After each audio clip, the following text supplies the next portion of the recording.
యావత్ ప్రజానీకానికి నా జైభీం తెలియచేస్తున్నాను. నా పేరు మువ్వల ఎస్తేరు రాణి. గత కొద్ది రోజులుగా నేను ఎటువంటి వీడియోలు రిలీజ్ చేయలేదు. ఈరోజు కొన్ని అనివార్య కారణాలను బట్టి మీ ముందుకు వచ్చాను. ప్రతి ఒక్కరూ నా మాటలు చివరి వరకు విని మీ యొక్క సలహాలు సూచనలు నాకు ఇవ్వవలసిందిగా కోరుతున్నాను. నేను మాట్లాడే ప్రతి మాట వ్యతిరేకంతో మాట్లాడిన మాటలు మాత్రం కాదు. కనుక ప్రతి ఒక్కరూ ఒక నాయకురాలిగా మీకు నేను విన్నవించుకుంటున్నాను. నేను మాట్లాడిన ప్రతి మాట మీరు విని స్పందించి మరొకసారి రిక్వెస్ట్ చేస్తున్నాను, మీ సలహాలు నాకు ఇవ్వాలని కోరుకుంటున్నాను. నా యొక్క యూట్యూబ్ ఛానల్ వచ్చి @రాణి మువ్వల. మీరు ప్రతి ఒక్కరూ నా యొక్క ఛానల్ని సబ్స్క్రైబ్ చేసుకొని ఇక నుండి నేను ఇస్తున్న వీడియోలన్నీ విని సమాజ స్థాపన కొరకు పాటుపడుతున్న నాకు మీరందరూ చేయూతనివ్వాలని కోరుకుంటున్నాను. సరే, ఈరోజు ఈ సమాజంలో చూస్తుంటే ప్రతిదీ ఓటుతోనే ముడిపడి ఉంది. కానీ చాలామందికి ఓటు పక్కన పెడితే అసలు ఈ సమాజం అంటే ఏంటి, అసలు భారతదేశం యొక్క చరిత్ర ఏంటో తెలియకుండా చాలామంది ఎమ్మెల్యేలు ముందుకు వెళ్ళి ఇష్టమైన రీతిలో ప్రవర్తిస్తున్నారు. గత కొద్ది నెలల నుండి మన త్రిపుల్ గారు ఒక చిన్న పల్లెటూరు, చిన్న స్థలం, ఆ స్థలములో ఆయన రామాలయం కట్టడానికి పూనుకున్నారు. తప్పులేదు. కానీ మీకు ఒక విషయం చెప్తున్నాను, మీరు విషయం అంతా వినిన తర్వాత ఆయన చేసేది కరెక్టా కాదా అనేది ప్రజలే మీరు నాకు చెప్పాలని కోరుకుంటున్నాను. ఈ దేశంలో చాతుర్య వర్ణ వ్యవస్థ నడిచింది. అగ్రకులాలైన క్షత్రియులు, వైశ్యులు, బ్రాహ్మణులు అయితే శూద్రులుగా ఉన్న కాపు, కమ్మ, రెడ్డి, మిగిలిన బీసీలు, ఎస్సీలు అందరూ కలిపి శూద్రులే. ఒకానొకప్పుడు ఈ శూద్రులను ఆలయ ప్రవేశం లేకుండా చేసిన వ్యవస్థ మన దేశంలో నడిచింది.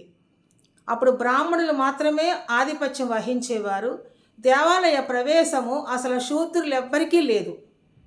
అటువంటి సమయంలో డాక్టర్ బిఆర్ అంబేద్కర్ శూద్రులకు మాకు ఆలయ ప్రవేశం లేనప్పుడు ఈ యొక్క మనుధర్మశాస్త్రం మాకెందుకని నడిబొడ్డున తగలబెట్టిన రోజున శూద్రులకు ఆలయ ప్రవేశం కల్పించింది మాత్రము డాక్టర్ బిఆర్ అంబేద్కర్ అనే విషయాన్ని ఇప్పుడు పోరాటం చేస్తున్న మా యొక్క సోదరులు వినాలని కోరుకుంటున్నాను. నేను బహుజన్ సమాజ్ పార్టీలో 35 years నుంచి వర్క్ చేశాను. ఎమ్మెల్యేగా పోటీ చేశాను, జనరల్ స్థానంలో మాత్రమే. అయితే 2019లో మా ప్రియతమ నాయకులు కాన్షీరామ్ గారు చనిపోయిన తర్వాత అంబేద్కర్ ఆలోచన విధానంతో ముందుకు వెళతానని మన పవన్ కళ్యాణ్ గారు చెప్పిన మాటలు నమ్మి నేను 2019లో ఆయన సమక్షంలోనే నేను పార్టీలో జాయిన్ అవ్వడం జరిగింది.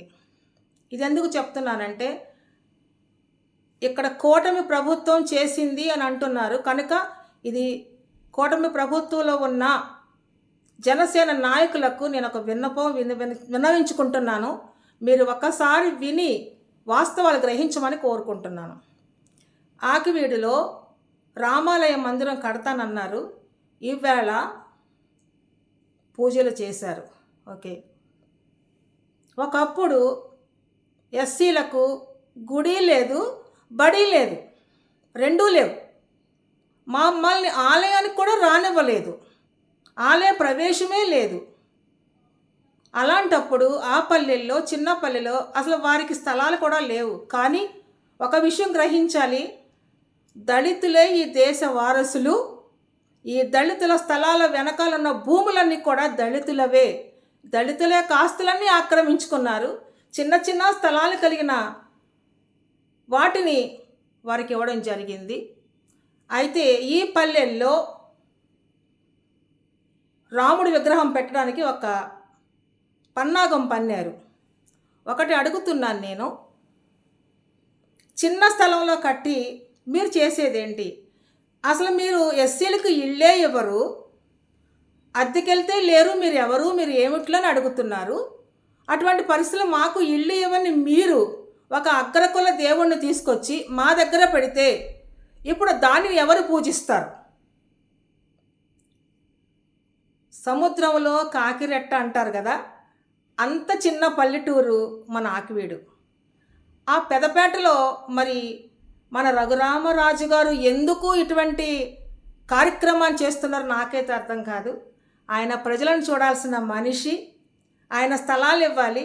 నిజంగా అక్కడ స్థలం పాడైపోతే ఖచ్చితంగా ఒక మంచి లైబ్రరీ కట్టి అక్కడ చదువుకున్నవారు ఉన్నారు కనుక ఆయన సమక్షంలో ఇచ్చుంటే బాగుండేది.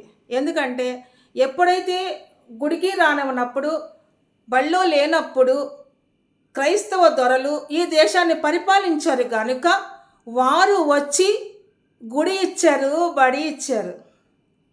ఆ విధంగా డెవలప్ అయ్యారు. ఈరోజు డెవలప్ అయిన వీరు మంచి ఇంగ్లీష్ మాట్లాడగల స్థాయిలో ఉన్నారు.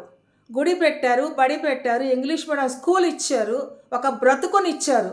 ఆలయ ప్రవేశము మన హిందువులుగా పుట్టిన మనకి, అందరూ హిందువులమే, ఎవ్వరు ఇక్కడ క్రైస్తవులు లేరు. కానీ కేవలం కొంతమంది అగ్ర కులాల కుట్రతో షెడ్యూల్ కులాలను ఆలయ ప్రవేశం లేకుండా చేశారు. ఇప్పటికి కూడా లేదు, ఎప్పటికి కూడా ఎస్సీలకి ఇల్లు ఇచ్చిన పరిస్థితే లేదు.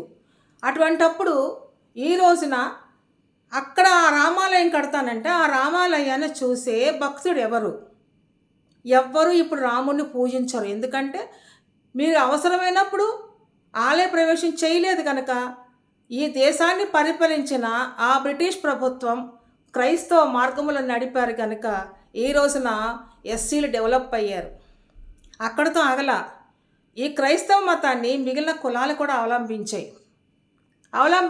ఈ రోజున క్రైస్తవులుగా ఎస్సీలు పిలువబడుతున్నారు తప్ప అనేక మంది అన్ని కులాలలో ఉన్న పాస్టర్లు మతం పుచ్చుకొని యేసు ప్రభు వంకతో 1000 రూపాయలు సంపాదించుకొని మేము క్రైస్తవ మతం తీసుకుంటున్నామని చెప్తున్నారు తప్ప, ఫలానా కులంలో నుంచి వచ్చామని చెప్తున్నారు తప్ప మేము క్రైస్తవులు అని చెప్పిన దాఖలాలు లేవు. ఈరోజు ఇంత అన్యాయం జరుగుతుంటే కేవలం దళిత క్రైస్తవుల ద్వారా రక్షణ పొందిన ఈ అగ్రకుల క్రైస్తవ పాస్టర్లందరూ ఈరోజు ఆకివీళ్ళు అన్యాయం జరుగుతుంటే ఒక్క పాస్టర్ కూడా రాలేదు. కారణం అక్కడ క్రైస్తవులు జీవించుచున్నప్పుడు మీరు వచ్చి ఆదరించాల్సిన బాధ్యత ఉంది. యేసు ప్రభు పేరుతో మీరు లక్షలు సంపాదించుకుంటారు. ఈరోజు క్రైస్తవులుగా పిలువబడుతున్న వారు ఏమీ లేకుండా అయిపోయారు. క్రైస్తవులుగా పిలువబడకపోయినా మేము క్రైస్తవ మతం పుచ్చుకున్నాం, పలానా కులంలో నుంచి వచ్చామని చెప్పి కేవలం యేసు ప్రభు వంకతో లక్షలు సంపాదించి కాలేజీలే కడుతున్నారో, హోటల్సే నిర్మిస్తున్నారో, రెస్టారెంట్లే ఓపెన్ చేస్తున్నారో, బేకరీలు ఓపెన్ చేస్తున్నారో అవన్నీ మీరే తెలుసుకుని ఎప్పటికైనా ఇక్కడ ఎవరైనా మతం పుచ్చుకోవచ్చు. లౌకిక దేశం ఇది. మతం పుచ్చుకున్న ప్రతి పాస్టరు వచ్చి ఆ ఆకివీడి యొక్క నిర్మాణాన్ని ఆపగలిగితే మీ క్రైస్తవ అగ్రకుల పాస్టర్లందరికీ నేను చేతులెత్తి నమస్కారం చేస్తున్నాను. ఎప్పటికైనా బయటకు రండి.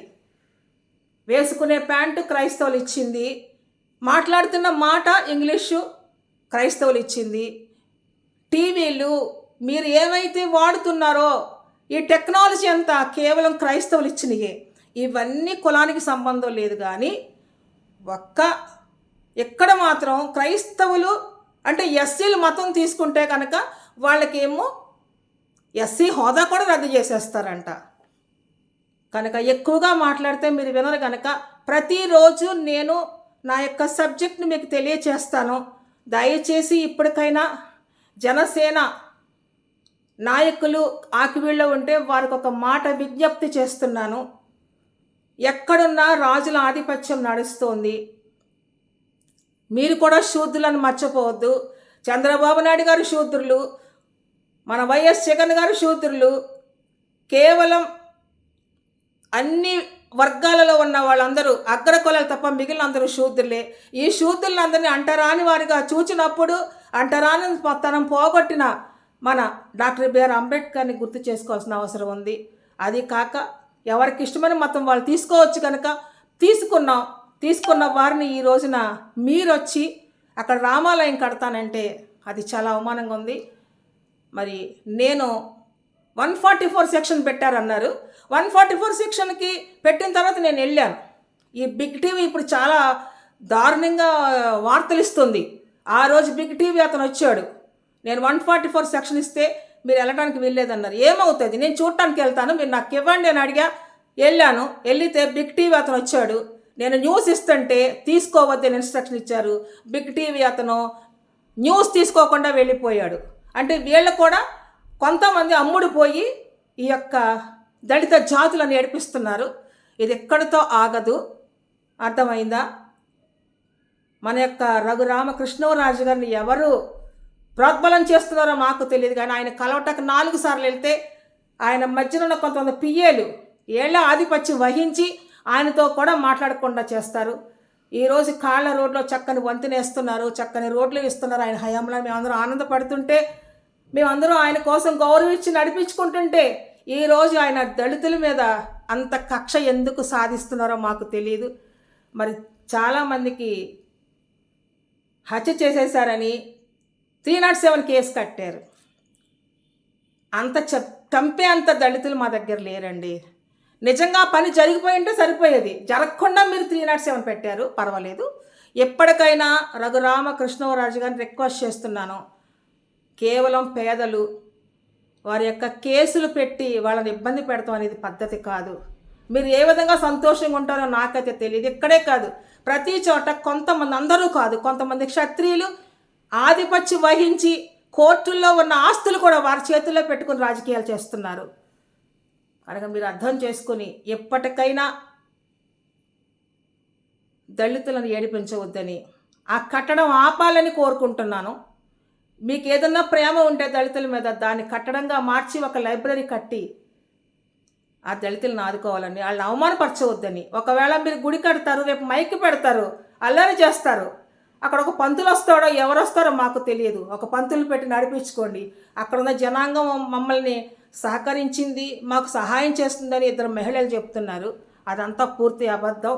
బానిసత్వంలో ఉన్నాం కనుక భయం వేసి మీ దాటికి తట్టుకోలేక దొంగ కేసులు కడతానన్న భయంతో వచ్చేమో కానీ ఎవ్వరూ కూడా, దళితులందరూ ఈ దేశవాసులు, ఎవరి కింద బతకాల్సిన అవసరం లేదు. దళితులే కాదు, శూద్రులందరూ కూడా కలిపి ఒక రాజ్యాధికార దిశకి వెళ్ళాలని కోరుకుంటున్నాను.